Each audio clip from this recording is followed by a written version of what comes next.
Welcome back, everyone, to the European Summer Promotion Tournament, where ROCCAT, I'll stress, they're eyeing a 3-0 clean sweep of the Copenhagen Wolves Academy if they can take this next game. They're eyeing it. I mean, it's Europe in best of fives. We've had reverse sweeps. Fnatic might even win this game.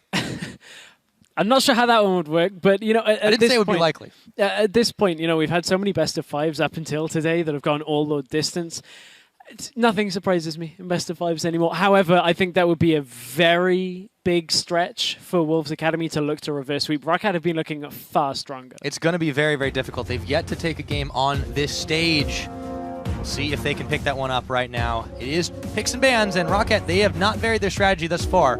Keeping COSQ off that Ahri, expect the Cassiopeia once again, but there's the Urgot ban. Okay. There's an adaptation. I like that adaptation because we already spoke about Woolite and his later game positioning in Game 1 normally.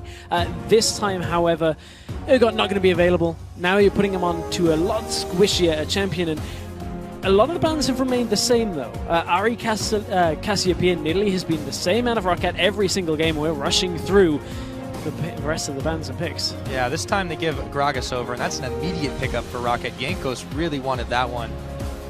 They will get a hold of it. Let's see what the Wolves Academy decide to grab on their side with their 2 pickups.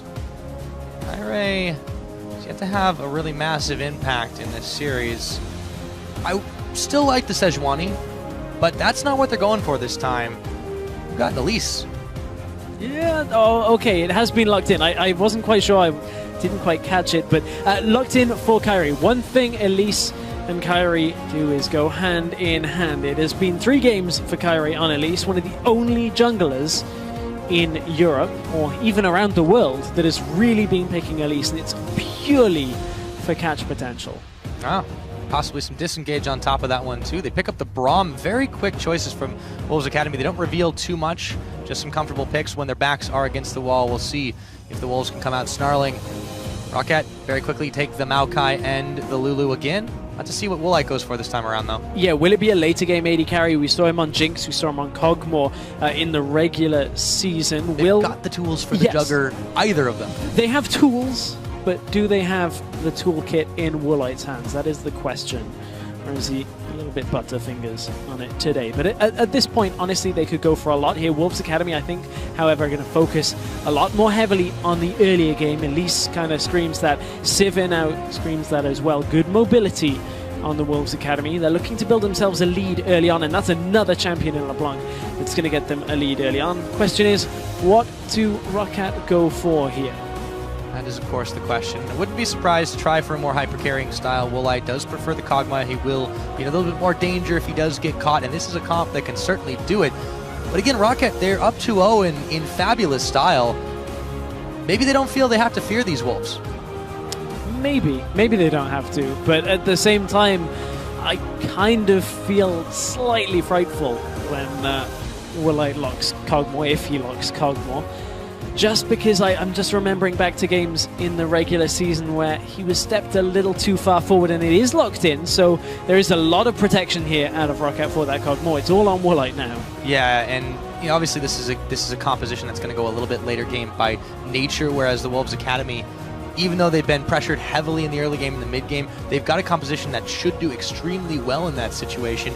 If COSQ can get rolling, CWA can definitely put a score on the board. Well, let's see what they take for their last pickup. They're still looking for more Sue's choice, and it might just be the Aurelia. It is.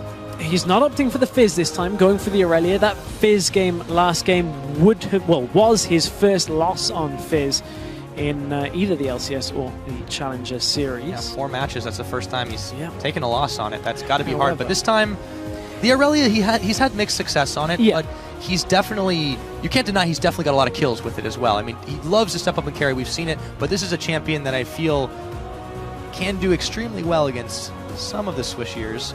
It's his most played champion in the regular split for Challenger Series. And, you know, you look at this Wolves Academy composition, again, it's all for picks. It's all for small skirmishes where you can get slight numbers advantage and a Cocoon, get a LeBlanc in there, get an Aurelia in behind and blow up a squishy target. The problem is, for Wolves Academy, there aren't going to be too many squishy targets as soon as we get later into the game. Maokai, Gragas, Lulu is going to be able to ult Kog'Maw to keep the Kog'Maw alive, so it's not a Juggernaut composition as such, but there is a lot of protection coming out from ROCCAT for Woolite. Oh yes, there is indeed. We'll see how they play it this time around. They really haven't needed as much of it before, but for now, that is going to be the end of those pick and ban phase. We're getting into Game 3. It is match point. Why don't you guys tell us if you think anything's changed here? Can the Wolves pick up a first win on this stage, or will it be ROCCAT just taking it 3-0? Will it be ROCCAT re-entering the LCS? That's what they're eyeballing doing. We'll see what they do here. We're on to the Rift. ROCCAT have to be feeling confident. They go for the Juggernaut this time around. Let's see how they use it. Yeah, it's not quite. Still, I guess you come half there. It's like with a Thresh. Yeah, I mean, they're not putting the Lulu in the bottom, but they've still got the Lulu. It's not got the Morg and the Janna and maybe, you know, everything else. But there is definitely a lot of appeal. And a Nunu. There's a whole lot of appeal for ROCCAT, and that's going to be very effective at keeping Woolite alive. Will it be undone by Woolite stepping forward, though, is the real question. Morsu and Overpower again top lane, but this time, if we're quiet, the rest of ROCCAT have snuck up to the top side.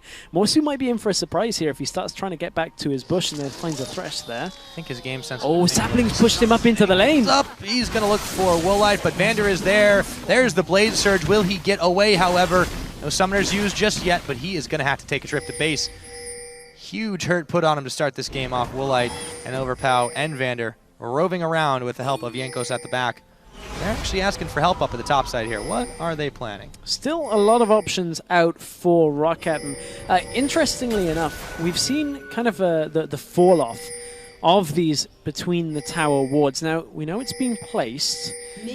I wonder. ROCCAT kind of want to get, well, they want to get Woolite out of a 2v2 lane against Facility and Hybrid. So they are looking to try and get themselves in the 2 versus 1 against Irelia. However, Wolves Academy are now crossing through the jungle. There's no ward. There's no ward on the red for ROCCAT, but there are wards just by the base gate and the lane, so that's enough to scout out Facility walking through. However, is Facility about to check into people from ROCCAT? They move out of the bush. Now they've got to kind of readjust, and they can't get it, but Braum into the middle lane. Yes, he is. Nukeduck taking a serious hurting as he's forced to immediately burn his flash. Hybrid, Nukeduck rather wasn't expecting Hybrid there. Morsu once again getting chunked out by this ROCCAT team. They're just bullying their way through the jungle. This is an insane opening to this game. Elise went to the enemy red. Jankos is on the red side red. We had a gank in the middle lane, an attempted gank in the top side.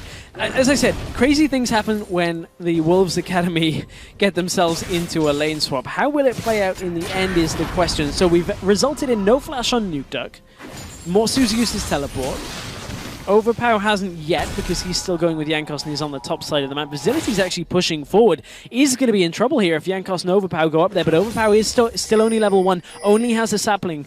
So no Twisted Advance available. There's no vision here. Vasili's going to get blindsided immediately. Spell shields and flashes after he heals.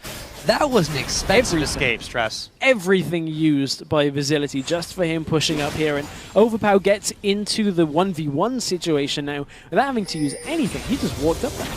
Yeah. Now ROCCAT and Vander, or Woolite and Vander rather, are going to be in a little bit of trouble themselves. As flash by Vander and a Lantern. Kyrie now, he's going to get flayed into tower range as he was exhausted. Not enough damage as he repels away. Morsu still there, still threatening, gets himself an Equilibrium strike, and Woolite feeling pretty confident here as Hybrid now is getting pushed back. The Cocoon will land, but in 2v3, Vander and Woolite, they come out on top. Vander having his Lantern there instead of the hook, just paying complete dividends in that lane. So middle adjustment keeps Woolite alive, and that is going to be the key to this game entirely. Woolite a teeny bit down on CS, but enough minions in front of him for him to start catching back up, and he does draw even against Facility. However, the 1v1 for Facility is okay for him, but at the same time, if he's continuing to push forward, Jankos is going to make himself a nuisance up in that top side. Maybe more than that. There is the spell shield. It's going to wear away. Overpow, arcane smashes. In comes the belly bump and Visibility. He's got no more summoners. It's only a matter of who gets it. It's Overpow. Woolite now in some trouble, but he takes the express lane out and throws down some puke to cover his escape. Oh, hook didn't quite land. Here's the teleport. In. Overpow, he wants to keep fighting this one. Kyrie forced to flash. They're going to find Hybrid. I think that only blocks one way. He's going to have to burn another one himself. Copenhagen Wolves Academy, they're just popping summoners left and right. And Overpow gets in there and punishes him. Nearly dies for it, though. Top and bottom is going from bad to worse from the Wolves Academy. Nice Q out from Overpow as he landed in between three. Really disrupted Wolves from being able to do anything. The only lane right now that is going in favor of the Wolves Academy is this middle lane. And COSQ on LeBlanc, can he get the work done early on? This is the lane matchup we saw in game one. Third game in a row for the Lulu, but LeBlanc is coming out ahead in CS already. Yeah, Nuktuk's going to have a lot of opportunity here with the minions under tower, but still, that is a massive differential to have to deal with. COSQ, he could be the savior for Copenhagen Wolves Academy if he can just get in there and grab those kills. He could be, but it all comes from that first gank out of Brawl. They got the flash very early on, put a lot of damage down onto Nukeduck. His flash still a quarter of the way available, so Nukeduck will find himself a little bit of solace as this game goes on and he gets that summoner back available. Woolite has to be careful now. Thresh not with him for a couple of seconds as he goes toward. Hybrid lands a Q, but that is all. Yeah, we did worry a little bit about Woolite and his potential issues with positioning, but Vander has been there to bail him out time and time again, and the trust level between this AD carry and support is just staggeringly good. The hook, it's going to land on a minion. Hybrid leaps out of the way as they spied Jankos rumbling around the corner. Nothing will come of that one, but it does ease some of the pressure off the ROCCAT bot side. Let's see what Kyrie now can get done in this middle. Nukeduck still no flash just yet. Not 6 yet either, so does not have his ultimate available to keep himself alive. Kyrie, can he get the first all-important catch for the Wolves on this Elise? Well, that might be a very expensive choice of cannon minion, but Jankos is there for the defense. Look at that damage the Gragas is throwing out. Stalker's Blade coming in handy, but he'll walk back into the turret range as he was getting fired upon by COSQ after the fact. I feel somewhat confident saying that Kyrie is the only player we've seen play Elise of the entire of the spring split in Europe.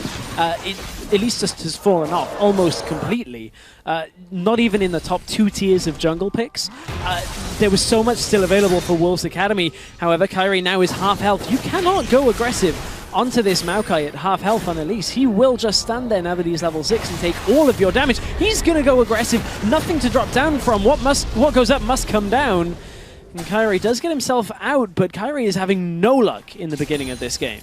No, and this is why a lot of people aren't really picking Elise up right now. There's limited options you can do, even with the Stalker's Blade, trying to get in the enemy's face, but it's just so difficult. Even Nukeduck, as pressured as they were putting on him, he's still able to make his escapes. Now he's level 6. Now he's got his flashback. It's going to be even more difficult. Woolite staying too safe to really get ganked by the Spider right here. Yes, Visibility and Hybrid have been doing a decent job at pressuring him back, but he's still picking up even more farm than the Sivir, and you know something's gone wrong in that case. Now we'll see what happens as Jankos moves in onto COSQ. I mean, Sejuani was available, Rek'Sai was available. I mean, if you're looking for early game, Rek'Sai would fit that criteria. Maybe Kyrie just doesn't want to play it after playing it in game 1 and having no success on it at all, and at least just, it doesn't sit right with me. And I know it's obviously player preference, but when you look at the top tier jungle as being available and you don't pick it in a game where you could potentially not be in this series anymore, the final potential game here, I mean, you've got to make this Elise work. We're 8 minutes in, it's had no impact. None at all, and this is really the troubling thing for them right now. Really not much up on items over Jankos, but again, of the two of them, I'll take the Gragas any day the later the game goes. Yep. ROCCAT, they're perfectly happy letting the game go this way. They've got a slight gold lead built up in their favor. That's pretty much all off of farming. But Copenhagen Wolves Academy simply can't execute a thing. Nukeduck forced back, uses his ultimate to try to prevent some of the damage from COSQ, gives himself those extra stats with the wild growth. COSQ still doing quite well here. He's 20 CS up on the Lulu. Kyrie still trying to focus and push the advantage where they might have it. Nukeduck, he's got no wild growth now, but he's got a Whimsy. And that'll be enough to get him out of harm's way. Let's see if Kyrie can help him push down the tower here. Yes, they get the damage, but that just won't cut it. Yeah, it won't cut it. And we'll have to see whether Kyrie's fangs can cut through the tank line. Yes, she will be dealing % health damage, as we get later on, but she's building towards tank, and that makes you entirely reliant on Elise's base kit damage out of that % damage. So it's all reliant on in human form, its current health. You know, at that point, Kyrie will have some damage, but it's very limited. You're not looking towards your jungler for damage in the current meta. You're looking to your jungler for crowd control and the ability to zone away / catch enemies. Yeah, and that's the strange thing about this Elise pickup. I mean, yes, there was some slight boost. Yes, you're going to be a little bit of a faster spider than you used to, but that hardly merits choosing it over some of these other picks. As you said, it's player preference, but we'll see if this does bite the Copenhagen Wolves in the behind as the longer the game goes on. Meanwhile, down in the bot, bit of a push fest. You do see Kyrie sneaking his way through the brushes, but Woolite and Vander are nowhere near being taken down. There's the Lantern after the Winter's bite did connect. However, the Lantern being down, ooh, top lane gank though. Yeah, Morsu could be in some trouble himself. 2 beefy bruisers. Morsu, he's going to blaze through. Overpower taking a lot of damage, and that's going to be Morsu actually picking up a kill there. Got to be careful when you corner an Aurelia. Morsu will be happy with that one. He will be happy with that one. Picks up a kill in a 1 versus 2. That's why Morsu likes to play these carry top laners. A lot of damage in the mid lane, but bottom. Might be in the bottom as well. Vander gets blown up just like that. The Wolves Academy have kicked it into high gear as they pick themselves up another kill, this time in the bottom side. So Kyrie, he does good work there, but let's see if they can keep it up. That's what Elise can do. You land the cocoon, you chain the crowd control on one single target, and you get a good amount of damage out. Kyrie goes aggressive, goes in towards the tower, but I don't think now he's low. This. Yeah, he's going to flash the auto attack after Woolite flashes. There was no follow-up from the bottom lane of the Wolves here, and it just seemed like Kyrie went on a suicide mission, fed the kill over to Woolite. That's absolutely atrocious after what just happened. I mean, they get the teleport out of overpower. That's a slight factor, but it's not worth the death at this point. Morsu is able now to push the top lane turret, so he should get some good damage down, but middle lane, again, they're turning their focus to Nuke Duck. Yep, COSQ already a little bit too low to really take anything out of it. Hybrid, though, he's being ganged up on by Jankos, Vander, and Nuke Duck have to burn his own flash. Should be able to push in this middle or possibly start looking at that Dragon. ROCCAT, though, still not interested in taking anything. They don't have a guaranteed grab of just yet. Sorcerer's Boost out for Kyrie. So again, wanting a little bit of damage coming from the Elise. And I'm not counting the Elise out right now. I mean, there is still utility there. So we have to watch what Kyrie does as this game goes further and further on. But COSQ has himself a CS lead in the middle lane. Again, I don't think Nuke Duck will be too worried about that. It's been fairly similar the last 2 games, and Nuke Duck overall has had a much greater presence in the game, just from being able to, you know, deal damage, keep people alive. That's his real role here. You don't exactly have to win lane hard as a Lulu, do you? Exactly. No, you don't. You just have to not lose lane really hard is the other half of it. But Vander aggroes the dragon for the Wolves Academy, but I don't know whether Kyrie and Hybrid really want this. Although Jankos is recalling topside, overpower, they know there's no teleport, so this is a good dragon out for the Wolves Academy. Yeah, they've got a nice timing window. No response really able to come from ROCCAT, so Copenhagen Wolves Academy will snatch that one up. They teleport back, Morsu rather teleports back up to the top side, make sure the minions don't go too hard on that one. So the Wolves do get a little bit back here. They're keeping fairly even in the gold game. That extra stat boost they get from Dragon number 1 will certainly help them out. Let's see what they can do with it. Yes, it's going to help them out. Also, just getting dragons against a later game scaling team allows you to kind of push back ROCCAT's ability to, you know, draw Wolves Academy into a late game fight. You don't let ROCCAT quickly get to a 4-dragon situation where the Wolves Academy have to push themselves in towards the dragon pit, so it buys them a little more time later into the game. It's going to help them with the damage overall. So Wolves Academy, this is a lot stronger than they've been in the last couple of games. This is Wolves Academy playing their own game. And playing to the composition that they do have. They can certainly run away with the mid-game if they start getting picks and picks and picks, but they need to be able to make those plays, and ROCCAT, they're happy to take this one very late if they're allowed to. Again, though, mid and top are ahead for Wolves Academy, so they're in a decent situation when you look at that. And there's some scaling on their side, too. They've got an Aurelia that, you know, can get out of control if it's allowed. Yes, if it's allowed. And so could LeBlanc. Now forced to flash out in the middle lane. And yeah, LeBlanc. There's still a lot on the Wolves Academy team that is going to be able to compete with ROCCAT for a very long time still. I don't think the timing window is going to shut, especially when Wolves Academy are starting to push turrets like this. This is what they need to do to push ROCCAT further back into their own base. Yeah, this is already far better than it was last time around, but we'll see if ROCCAT try the same old tricks. Jankos comes on in, knocks Hybrid away, or Hybrid rather hops away after explosive cast was already spent. There comes Glacial Fissure, but it just splits the uprights, and Woolite, he gets the Lantern back to safety. Jankos is able to walk it out on his own 2 feet. And the dive was not too unsafe from ROCCAT. Unsuccessful, however. They're going to look to even the tower difference between the two. Should be able to get it with 3 people here, but Elise is heading topside.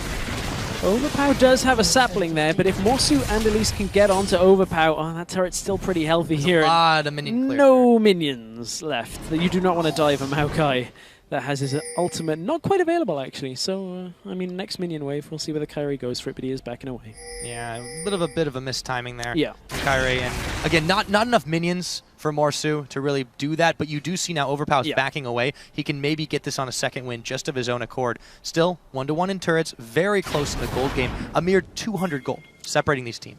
Yes, and as that top tower is about to fall, that's just about to get inverted. So at this point, now it's the Wolves Academy with a slight lead. Vandus up in this top side, though, does hook in Morsu. He runs straight into the hook, and the box is down exhaust. They are committing fully to sending him back to the fountain, and it's Woolite who picks up his second kill. The Kog'Maw starting on a roll here. This could be trouble. Something that ROCCAT have done very well is anytime they give Morsu something, they take from him as well. They make sure that, okay, you can get a turret, we'll kind of put the brakes on Morsu's train. He is still ahead on CS, got a kill, got a tower, doing a decent job here. Woolite's pushed up, does have Thresh still with him there as well, but they don't really need to force this turret right now. No, and they definitely shouldn't with the likes of COSQ and Kyrie moving up to the top side, so the rest of the Wolves will gather up in that side of the map, but ROCCAT have already bailed out, and there really is no need to continue pressing forward. The Woolite's going to just try to clear away the minion waves, but there is an unprotected mid turret here that ROCCAT is looking at hungrily. They are a little bit hungry for some Wolves, but at this point, ROCCAT can't really force too much. They have to wait for Wolves to step out of position where they're not all together for ROCCAT really to get anything. I don't actually think ROCCAT are even going to chase fights. They shouldn't really, because Jankos now going aggressive. Lots of damage on Facility. Man, yes he does, but on the hunt is popped in. Kyrie was there. Hybrid now, he's the one getting locked up, and there's a teleport coming in from ROCCAT. That is going to be one dead Braum. The tower is sure to fall as well, and Copenhagen Wolves Academy, they're going to have to back off and lick their wounds for just a minute. Yeah, Jankos tried to catch out Facility there, but at that point, Hybrid was the one that was caught out of position, and again, if Wolves Academy are not in a defensive spot here, ROCCAT are looking, or going to look to try and catch somebody out. Morsu's pushing mid. This is a bit of a distraction play here out by the Wolves. Yep, they are hoping that there's not enough damage on this turret, but it's being pinged out by ROCCAT as Morsu. He should be able to secure this one up. The question is, does he get away? The rest of ROCCAT are making a beeline down for him. He picks it off and heads straight into the jungle, so the play is successful. Morsu on the solo mission grabs himself an inner turret in the middle. Yeah, so they pick up that inner turret. That's, again, going to help Wolves with this split push. We talked about how ROCCAT getting an inner turret earlier denied the split push. Getting the mid inner this early now really assists the Wolves when it comes to getting Morsu into a side lane, getting Morsu pushing. He's got his teleport available still. All of that was done without using that big utility summoner. And now he's going to look towards the bottom lane. You said something really interesting earlier about, well, I'll talk about it in a minute, because COSQ's jumping onto Woolite. Not enough damage to polish him off, but he certainly made him regret pushing up a little bit further forward. But more onto Morsu. You said that this is the game that the Copenhagen Wolves Academy wanted to play. Yeah. They're perfectly happy to let Morsu just do his thing, let him rip on this Aurelia, and boy has he made a statement here. We'll see if he can grab a kill on top of it, getting a little help from Hybrid, but Overpow will be flashing away from that one as he turns off his ultimate. Looks like another turret in the sights of Copenhagen Wolves Academy. Kyrie there to make sure that no one tries to push in on him very quickly. Yeah, Morsu gets a little help from his friends and pushes another turret down. Quickly they've escalated now to 4 turrets in favor of the Wolves Academy, and with that Trinity Force completed onto Morsu, that was when the real go signal was for Wolves to start fighting. That is a big power spike. You look at the CS difference between the two as well. Maokai now looking towards that Frozen Heart with that Glacial Shroud as well. Yeah, this is something Morsu's done over the course of the series, and you mentioned a lot of people look up to him as, you know, a big solo queue hero in the top lane, and it just shows he's able to grab farm and squeeze it out all the time. We'll see Woolite. if COSQ can squeeze out a kill here, as Woolite is just caught up. A Cathian surprise is going nowhere. Meanwhile, he stole it. The dragon is stolen away as Jankos is yanked back. Hybrid, Kyrie trying to force a fight after the fact. Exhaust is on to the spider though. Will they be able to squish him? Jankos on the underside of the barrel just takes him down as Morsu comes in to try and clean up the fight. Is his mop big enough? I don't think so, as he goes over into into the Krug pit. He's taken down by Overpow. ROCCAT come up huge in that. First, they steal the Dragon away from the Wolves Academy, and then they take 3 kills for 2.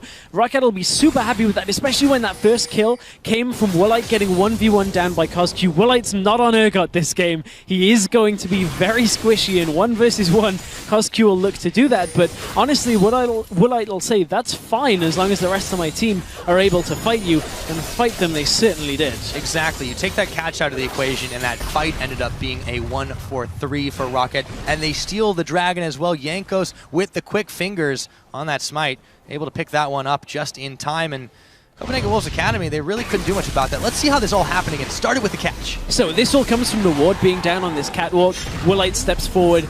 No chance there. At this point, already, Wolves Academy had good wards to just control this Dragon area, but Jankos just hops himself over the wall, picks up the kill, and Morsu comes in, gets himself a kill, but is it enough?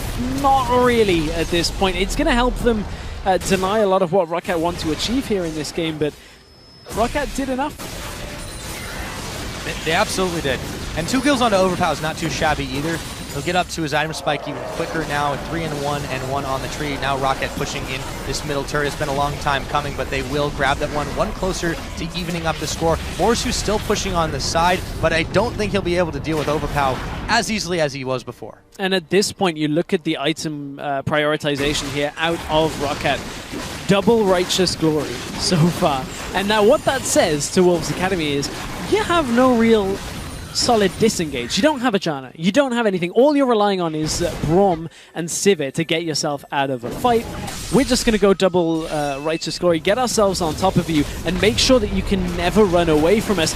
Overpow's going to go in. They still have those Righteous Glories up. But they've hooked in Hybrid already and taken him down. You could see the Wolves. Here we go. They're still hungry for the turrets, but ROCCAT, there go the Righteous Glories. They just want to chase him down. One already popped, waiting for the second one, and it looks like, after on the hunt, Copenhagen Wolves Academy do manage to make it out, but they're one support the poorer right now, and they're not quite out yet. Kairei, explosive cast, surrounded by enemies. He's gonna go up, but will he come down anytime now? Yes, he will. And Overpow smashes him to the ground. Itsy bitsy spider went up the water spout. Down comes the Grog and stamps the spider out, because that was just Kairei taking the wrong path home there from that one, because ROCCAT right now are in full control once again. They have themselves the lead.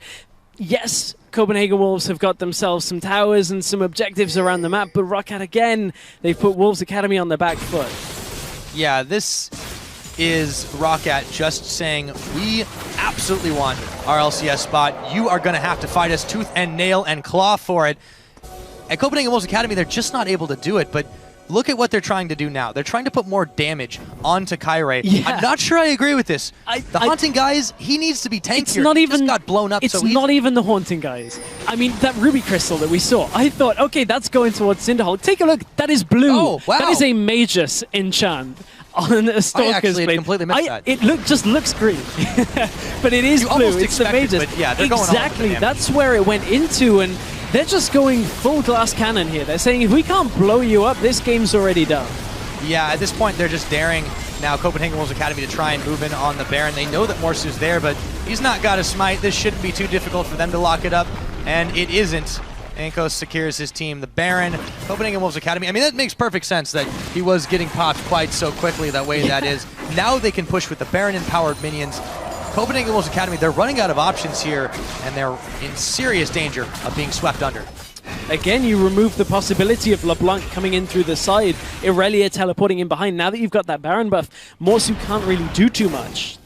If you try and split push against a team that have Baron, you'd better have a very open objective that you're trying to get, otherwise you'll lose far too much the other side of the map.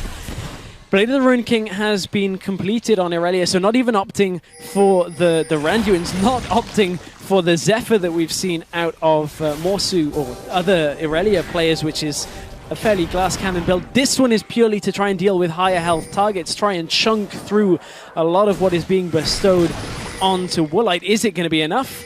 One ultimate says, hey, we know you're there. Why face check?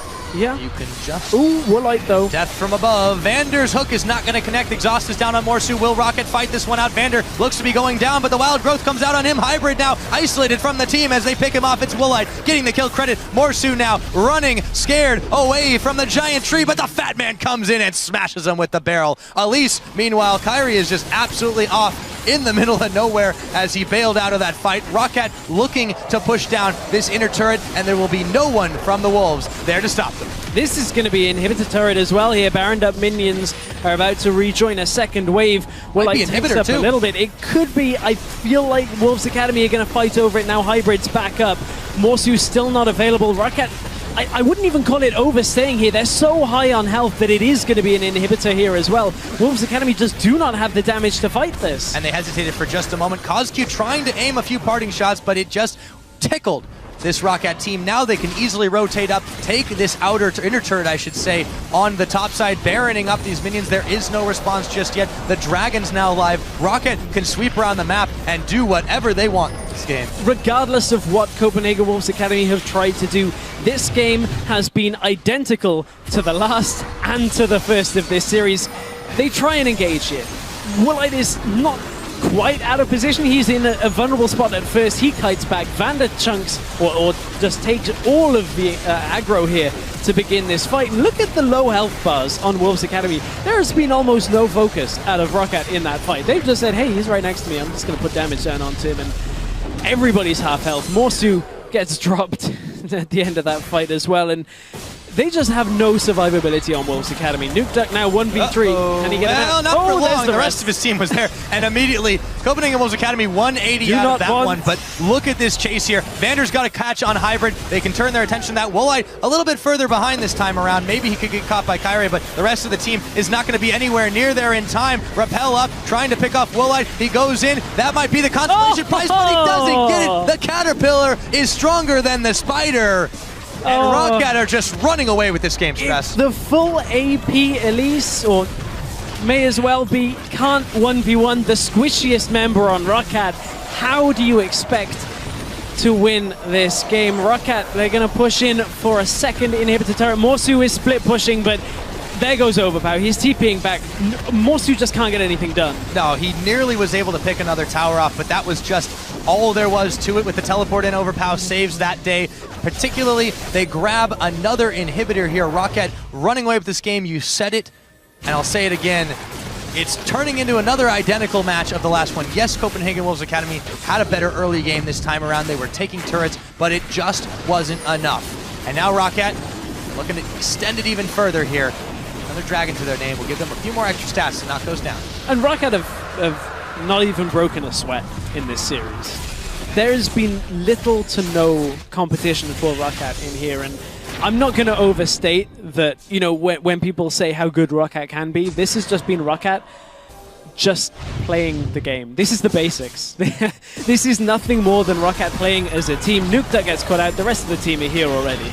Yeah, you know, we talked a lot about this while we were prepping for this matchup, Tress, that ROCCAT is a team that, yes, if anything else, they have the basics down. And Copenhagen Wolves Academy, you would think almost any team that can get to this level of play in the Challenger Series has that, but they just don't always. You see them making these mistakes in champ select, in positioning, in just falling further behind and not grabbing enough, and they do it again. But let's see if they can get work done in this mid. They are looking to pick off some targets. Woolite, half his health gone. Oh, but COSQ is in trouble. Yep. Doesn't matter if you got 2 LeBlancs, we'll take them both, says Nukeduck. Yeah, Woolite did get chunked a little bit at first. COSQ didn't look like he hit, but another Q followed up.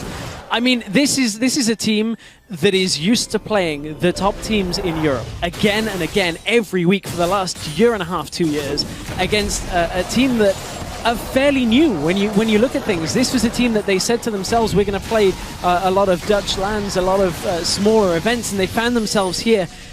They haven't really got the foundation behind them, and it has shown in this series. ROCCAT have just looked so comfortable, and now they're on to the Nexus turrets. Yes, they are. We'll see, though, if Copenhagen Wolves Academy, regardless of what happens today, stress what they can take out of this one, but we'll talk about that in just a minute because their time may be running out here. Nexus turrets being fired down. One's already at half his health as fast as the lasers are going. Jankos puts himself in the front. The Wolves are still starting to melt pretty fast. Overpow tags in for this one, and he picks up a kill. Morsu's down. Woolite staying alive just barely through the Blade of the Rune King. Now it is COSQ. That goes down. A second Nexus turret's fired down. ROCCAT in 29 minutes. Once again, they've made the statement, and they will rejoin the LCS in the summer.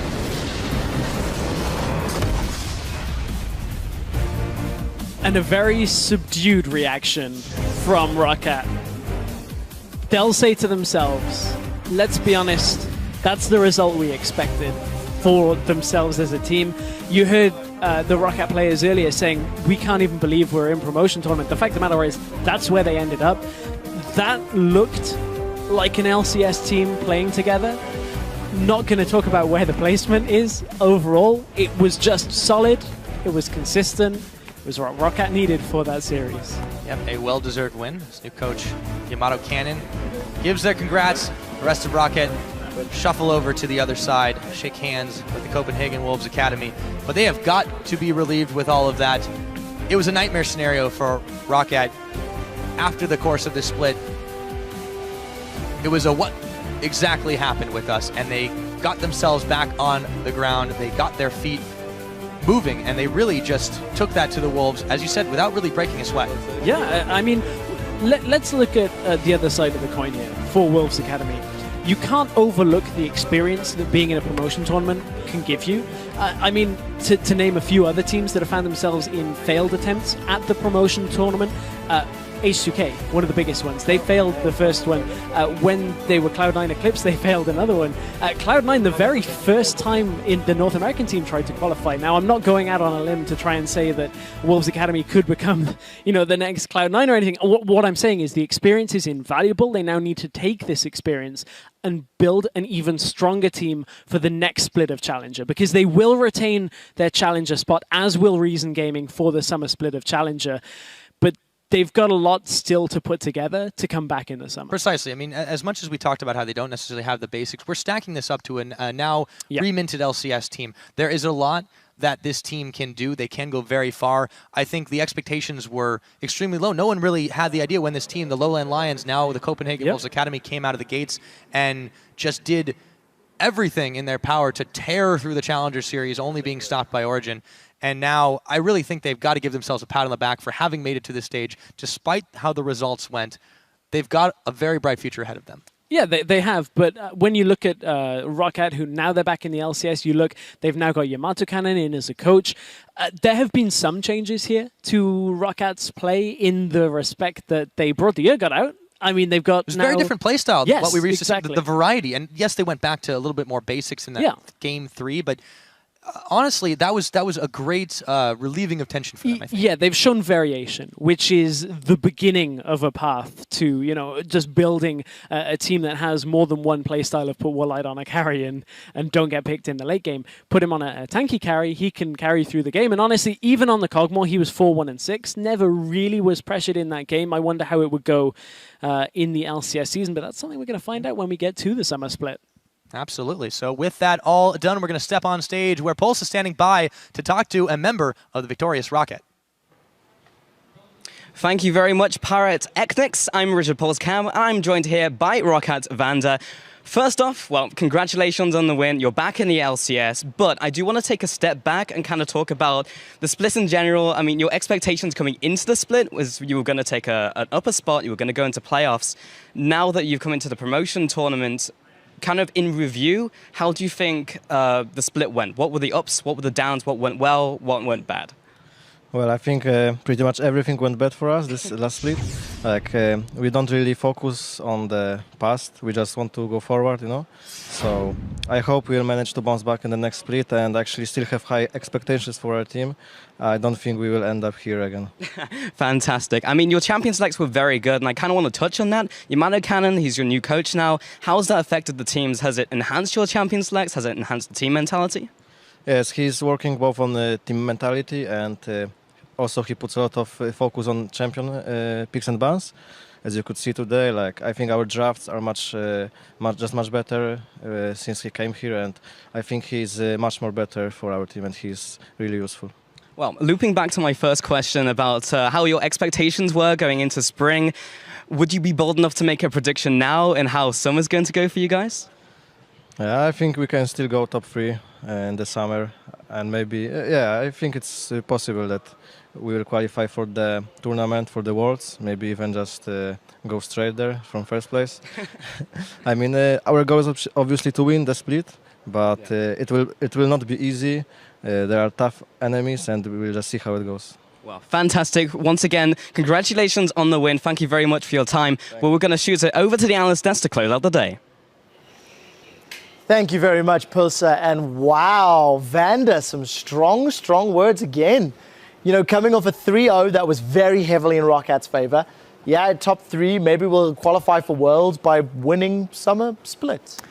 Yeah, I think we need to see it before we can say anything. I still think ROCCAT does have a good lineup, a lot of talent on it. However, we have heard that before. Yeah, exactly. Like after watching that split, I'm never going to predict ROCCAT again. We need to see what they can do the first few weeks. I like the adaptation and pick and ban phase. Vander was talking about how Yamato Cannon has done a good job. The fact you now have Overpower, who's been struggling in that top lane, you put him on the likes of a Maokai, which is such an easy champion to play that fits so well in the current meta. It makes him look a lot better compared to when he was playing Java and Aurelia and he suddenly had to be a carry, which was something they kept doing over and over in the spring split, and this never worked out. So for ROCCAT, again, convincing, picks and bans worked, lanes worked. The only time there was a little bit of struggle was when Copenhagen Wolves Academy was able to impose the 1v1s and the 2v2s, but it wasn't so detrimental that you ever thought ROCCAT were at risk of losing the games of the series. Let's look at the team as a whole. Do you see growth in ROCCAT's play from their LCS games to now the promotion tournament games, considering you've actually played against them? I think there was not too much growth to be shown right now. I think that the adaptation in the pick and ban phase was really suitable for them. Once again, the prophecy has been issued. We don't know if it comes true. We will see. But I think that if they feel comfortable and they think this time is really the way to go, we will see. Well, we have to spend a minute just talking about Copenhagen Wolves Academy. They have so many problems they need to work on. It was quite clearly demonstrated in the series. Picks and bans, itemization. I mean, Kirei went an AP full damage Elise. We've not seen that at all on this patch. It's not working. It's simply not in the right place. So for a team like Copenhagen Wolves Academy, they do fall back into the Challenger Series. What do they do to reevaluate their position or approach to the game? Well, I think, honestly, even though it sounds weird, hey, we didn't get into the LCS, I still think for this team, this is probably the best. You take another split, you're a fairly young team, and you get to figure out, okay, what do we want here? Do we want to try and pick up a coach? Do we want to get really serious and try and really work on some of our problems? Or do we just enjoy playing together and get the fun out of it? So I think really now they have a summer split in the Challenger scene where they can decide what's going to be the next step for us as a team. Are we going to go all in on getting into the LCS and like go full-time professional gamers? That's going to be up for them to decide. Yeah, and I think they have the talent. If they put everything together and just work on their map play, I think there's a chance that they can go into the LCS next split, and we will see. LCS right now, again, is a really big pool where anybody can, you know, yeah, and no Origin now in the Challenger scene. So they got number 2 before. Yeah. We don't see who else is going to come in. Let's say Medium Makers dropping down. We have no idea how to judge Medium Makers. So suddenly they might find themselves as one of the top teams again. And now because there's no Origin, they might even get that number 1 spot and get straight into the LCS, so you don't even have to play the promotion tournament. Well, let's bring it back to ROCCAT very quickly before we move on to the rest of the LCS teams and maybe have some powwow around how we expect that. ROCCAT and Giants both re-qualifying for the LCS in fairly convincing fashion. The last time that we had the Challenger team qualifying, it was in fact the Unicorns of Love taking down Millennium, which Stress talked about earlier in the day. Let's look at it from the LCS team's perspectives. For both Giants and ROCCAT, both of whom had disappointing splits but have really done well when their backs were against the walls. As a coach, how do you tell ROCCAT as a team, for example, to look forward and progress? I think that right now they should put a gear back and look really at their map play and look especially at pick and bans, as they said before. If this is fixed and they use the individual talent that they have and use it correctively, then there shouldn't be any problems going into the next split. So, of course, it's very hard to say, judging from just these 3 games where it's very clear ROCCAT were a better team than Copenhagen was Academy. Yeah, okay, you can look back at some of the problems you had in the spring split and you can work on them. Pick and ban phase is one of them. We're still going to have to see and start judging them when the summer split starts, because we can't really say a whole lot. We don't know what the level is going to be in the rest of the teams. We don't know if Unicorns of Love can keep it up and become a top 2 team again. We don't know how Origin is going to perform. So there's so many questions now. I'm just very hyped the fact that ROCCAT and Giants showed that they still deserve to be in the LCS and they could beat out these challenger teams, because it also showed the practice they've gotten, and the fact they're living in these gaming houses and so on pays off for them to at least stay in the LCS. I think that's fair, and I think for me personally, when you look at that series, there was one particular player that did stand out who was struggling in the LCS. It is Jankos, I feel, from the jungle. We discussed it off-air with some of the other guys, and we felt that with them reclaiming their seats in the LCS, it was Jankos that had a phenomenal performance. 0 deaths to his name, a KDA of 39.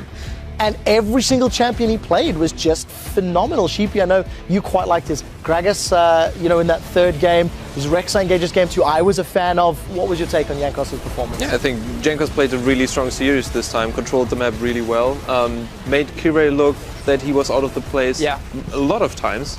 And I think, especially if you go for this early game to mid game, you need a strong jungler to back up your team, and then he made the path for the team to go into the healthy and mid or late game. And this was the guy that many people said last year was the best jungler in Europe. Yes, okay, him and ROCCAT struggled here in the spring split, but he still had some good performance here and there. Yes. Now he shows up, of course, promotion tournament, and he really makes it very clear, I'm going to get back into the LCS. I'm way too good to not be there. And when you have a player like Jankos, you need to be better than a bottom team, because he's, as a jungler, for me, he's still one of the best in Europe. Well, we talked so much about the other teams in the LCS. Let's actually expand on everybody that will be there. The summer promotion tournament is now closed, so we do know all 10 teams that will be competing here in Berlin during the summer split. You can see the logos on your screens. It is 9 out of the 10. Micho Maker is the only LCS team not returning, and Origen have replaced them. It is the grandfathers of League of Legends, so as Amazing, Peke, Mythy, all of the grandpas coming in. There's a common English phrase that you can't teach an old dog new tricks. This was the split where the vast majority of players in the top 3 teams were in their first LCS split with next to no professional experience. Will the grandfathers of LCS be able to fight with the young guns, Deficio? Very, very tough one. I mean, so much depends on what mentality Origin has when they come into this split here. How well can they practice together? And how well can they adapt now to some of the LCS teams? I mean, obviously they've been screaming them left and right. I assume you guys have been screaming Origin as well throughout the split here. I want to say they're going to be top half in the league, but it also depends so much on some of these newer teams, which has in the past shown they can be a bit inconsistent. They have like a good split as a new rookie team, and then suddenly things start falling apart. Maybe, there's some problems between the players. It's very hard to say what's going to happen. I just know that we have so many teams who can do well now, and that's going to make the top very, very exciting. Yeah, and I think that's the top half of the split is just so big. And I think so many contenders right now for the top spots, and I think it's really hard to say who's going to come out ahead. We have SK, Fnatic, Unicorns of Love. We have H2K, now ROCCAT stating as well, finishing the split really high. So we have all those contenders. So I'm looking forward to the EU LCS split being in there myself. Yeah, and it means you can't just sit back and relax. I mean, even if you got into the playoffs, you have to respect the fact that Origin is here now as a new team. Potentially, ROCCAT could have fixed some of their problems. I mean, we don't know what elements, what's going to happen there. Like, all these teams here are obviously not going to sit back and say, oh, we were happy going down to promotion tournament. They want to make sure everything is fixed and ready. So there are going to be so many teams fighting for these last few spots and, of course, going to Worlds. Basically, what I'm hearing is 127,000 questions. What about this play? What about this team? What about this? And we just have to wait and see. That's why you better watch. Exactly. So you guys at home, mark your calendars, because we will find out some of the answers to these questions starting on May 28th. That will be a Thursday. That is when the summer split will be kicking off here in Berlin. And I'm very much looking forward to that. And while we're done here promoting in Europe for one split, there are still 2 LCS spots up for grabs over in North America. They will both be decided tomorrow as Team Dignitas faces Team Fusion and Winterfox goes up against TDK. That all starts tomorrow evening. That is at 7 p.m. Central European Summer Time or 10 a.m. Pacific. But don't worry, you won't have to wait until the summer splits to see our lovely faces once again. The mid-season invitational is less than 2 weeks away as the best teams from around the world prepare to face off in Tallahassee, Florida. As we mentioned earlier, Fnatic, TSM and AHQ Esports have all qualified, and there are still 3 seats up for grabs. We will be finding out who will be locking those in the near future. Speaking of which, Besiktas is currently up 2-1 against INTZ Esports from Brazil, and will decide who will take that wild card seat over in Tallahassee to catch the conclusion of the IWCI finals. Head over to watch.lolesports.com. The Brazilian, Turkish squad currently marginally behind. I was having a look at the screen there to see where they were. If that doesn't wrap up now, it will be in one more game. Until then, we do need to log off, so I would like to say thank you to Sheepy for lending a hand today on the analyst desk, and on behalf of myself, Deficio, the rest of the entire LCS team and Challenger team, as both Pulse and Stress joined us today, thank you so much for tuning in, and we'll see you in sunny Tallahassee, Florida. An entire split of LCS practice for Giants. Let's see what these 2 teams can do here. But that's not enough CC. Another play onto Limit, hook, line and sinker. Goodbye, Nautilus. Before the fight even really starts, Cunning comes across onto Celeber, zones him away. The Rek'Sai dies as well. Limit tries to get through the base gate. Giants take the second game in this best of 5. This is quickly becoming a clean sweep. Also with Frederick to assist 2 versus the ward right now. Rhino will be blasted into the team. Baron is assisting with the damage as well. Oh, the hook onto Adri as well, followed by the Dragon's Descent. And this is now a 5 versus 4 underneath the turret, but the turret doesn't even matter that it's there. And they will be coming back in this series. But Limit has dropped, but so is Frederick. That's a more valuable member. Habanero into the back. Lino takes down Sullivan, looking for more to take fun. And Giants 3-1 in this series. They take it home. They've re-qualified for the LCS. Lo mismo que ir a un torneo sin que te digan nada, que te digan mucho ánimo, sois los mejores, vais a conseguirlo, y sin ellos seríamos muchísimo más difícil.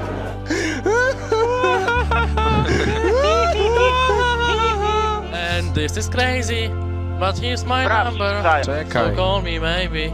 As what I suggested and reminded me of, take a deep breath, focus on your breath, and this will go fine.